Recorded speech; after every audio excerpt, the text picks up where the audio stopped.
David Saucedo, experto en temas de seguridad pública. Como siempre, gracias por tu tiempo, David. Buena noche.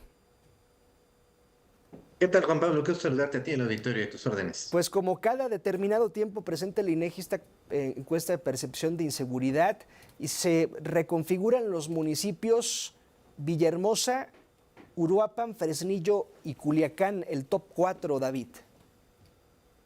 En efecto, es notable que en el caso de Culiacán se da un salto exponencial, prácticamente se duplica.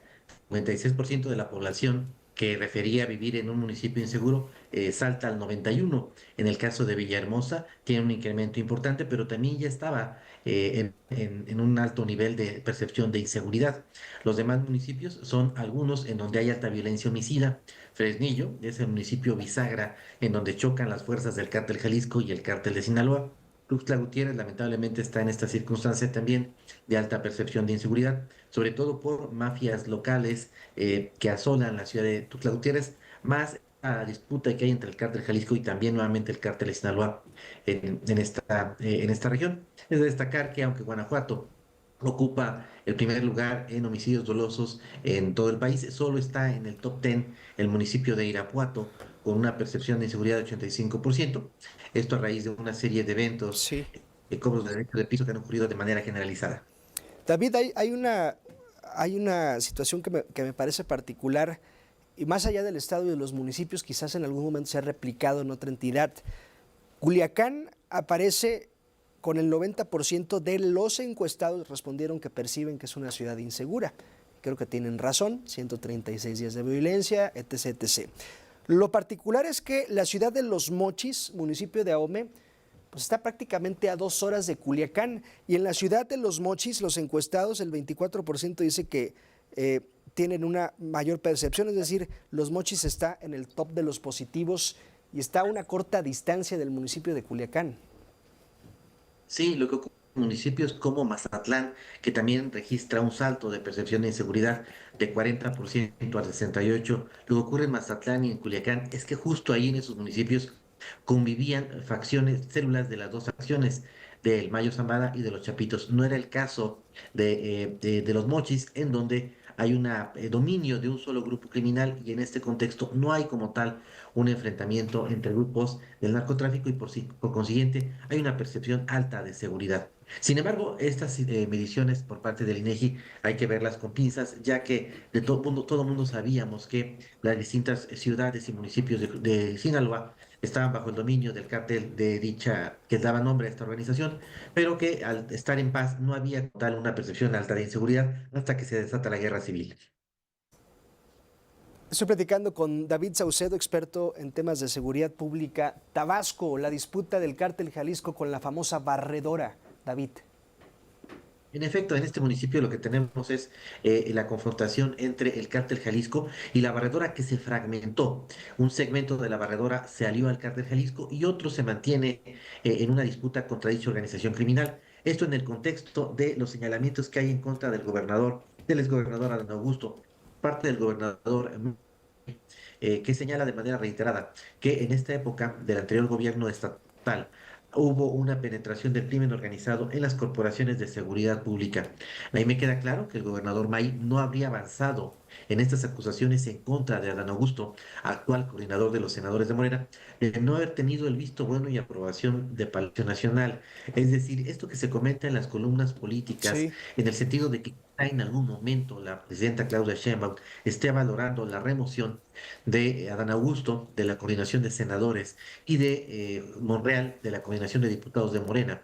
Quizá tenga correlación también con estas acusaciones que surgen desde el estado de Tabasco en contra de el coordinador, actual coordinador y exgobernador Adán Augusto. No son nuevas las referencias en el sentido de que el exgobernador haya tenido algún tipo de vinculación y participación en el crecimiento de los grupos criminales en el estado de Tabasco durante el tiempo en el que él fue titular del Poder Ejecutivo. Ya veremos si estas acusaciones continúan y si estas acusaciones, es decir, el uso político de las investigaciones contra el crimen organizado, tengan esta vertiente de ser un elemento con el cual la presidenta Claudia Sheinbaum logra tener el control del Senado, que sabemos no lo tiene, luego de la votación que hubo de todos conocida, en donde ella perdió, ella y su candidata perdieron en la disputa por la presidencia de la Comisión Nacional de los Derechos Humanos. David Saucedo, a propósito de Villahermosa, para allá están llevando a migrantes extranjeros que son tomados por el Instituto Nacional de Migración en las ciudades fronterizas, y vaya que debe de preocupar que están siendo llevados a la ciudad con la mayor percepción de inseguridad, que esto se traduce, si bien es una encuesta de percepción, creo que los delitos están en las calles de Villahermosa, es decir, hay una quizás una alerta constante de delito en las calles de Villahermosa. Sí, definitivamente, lamentablemente, Tabasco, por esta conexión que tiene con Chiapas y con la frontera sur, se convirtió en un paso de drogas, de migrantes, de armas, de algunos precursores químicos que se utilizan para las drogas de diseño. Tabasco tiene esta característica por su geografía, permite la conexión con la frontera sur y evidentemente con el Golfo de México, y forma parte de dos rutas del narcotráfico, la ruta del Pacífico y la ruta del Golfo. La verdad es que extraña que Tabasco haya mantenido esta situación de paz durante tanto tiempo.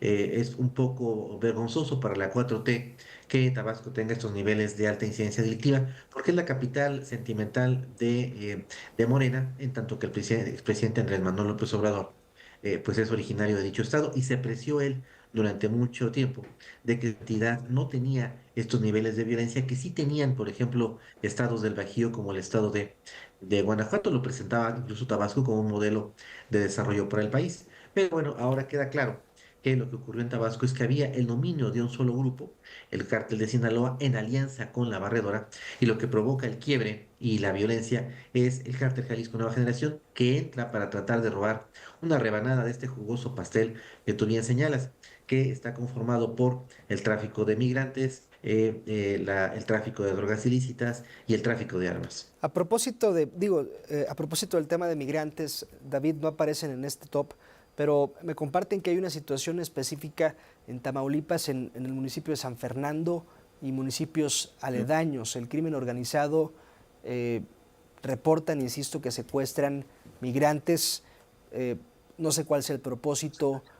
Hay quienes dicen que los reclutan para los grupos armados, hay quienes dicen que a las mujeres y a las niñas y a los niños para trata de blancas, en fin, hay una situación particular en ese municipio de Tamaulipas.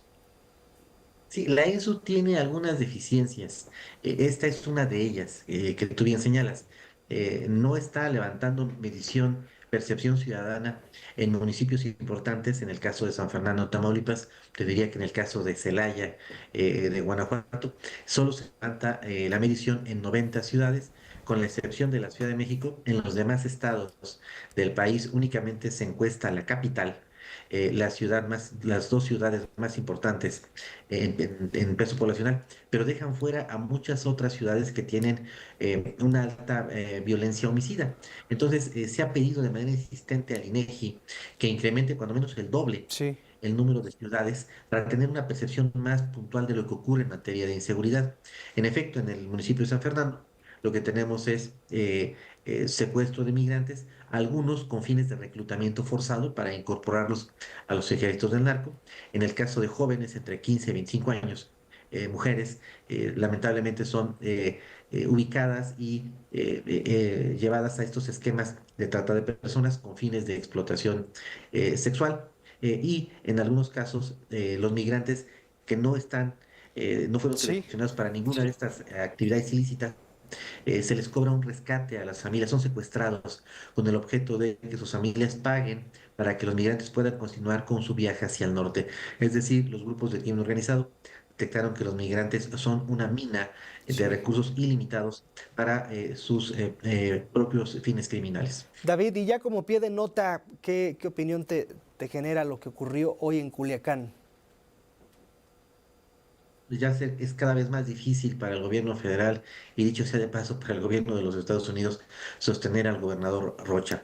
Es evidente, de acuerdo con las encuestas disponibles que se levantan por encuestadoras nacionales, que el gobernador tiene una muy baja popularidad, su gabinete prácticamente está quebrado, solo el gobierno federal sostiene al gobernador, ya no tiene interlocución con varios actores políticos importantes allá en Sinaloa. Entiendo que el gobierno norteamericano también le dio un anillo de protección luego de haber colaborado en la captura del Mayo Zambada.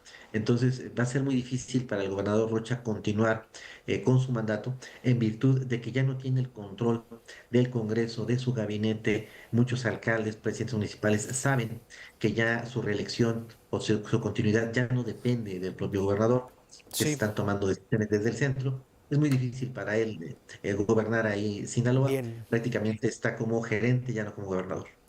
David Saucedo, gracias, gracias como siempre, un abrazo y buena noche. Gracias a ti, Juan Pablo. Te mando un abrazo. Abrazo de vuelta, David Saucedo.